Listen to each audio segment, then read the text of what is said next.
Antes de adotarmos a Nextbit enquanto plataforma de gestão, utilizávamos ferramentas relativamente básicas, simples e muito pouco segmentadas, que não respondiam à especificidade de cada uma das nossas unidades de negócio, fossem hotéis ou campos de golfe.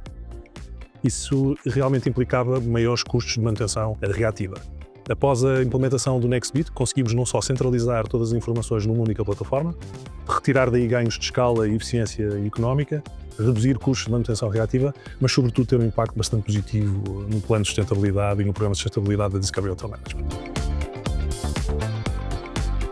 Enfrentamos dificuldades diárias para aceder a dados em tempo real e identificar falhas. As ferramentas que usávamos eram limitadas, o que resultava em paragens inesperadas e elevados custos de manutenção.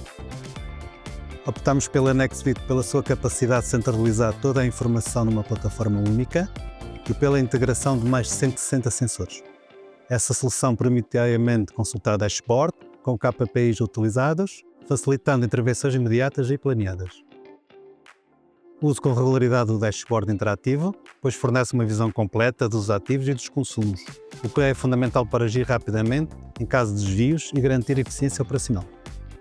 A plataforma contribuiu para uma redução de 15 a 20% nos custos de manutenção, 10 a 15% nos consumos de energia e água.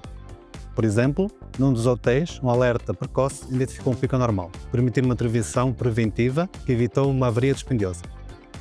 De momento temos 267 utilizadores registados, 33 mil ativos cadastrados.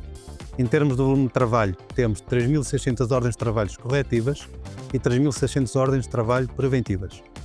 Estes números comprovam os benefícios que conseguimos. A clareza dos dados, a facilidade de utilização e os resultados mensuráveis tornam a Nextbit uma ferramenta indispensável para qualquer organização que pretenda modernizar a gestão dos seus ativos e promover a sustentabilidade. O projeto com a DHM Hotels exemplifica como a integração de tecnologia avançada pode transformar a gestão de ativos e de energia num ambiente hoteleiro. Ao centralizar dados e fornecer insights em tempo real, a Nextbit não só cumpre as exigências legais, como também cria um modelo operacional sustentável e eficaz. Trabalhamos nos bastidores para que cada processo seja medido e otimizado, garantindo resultados concretos e sustentáveis ao longo do tempo.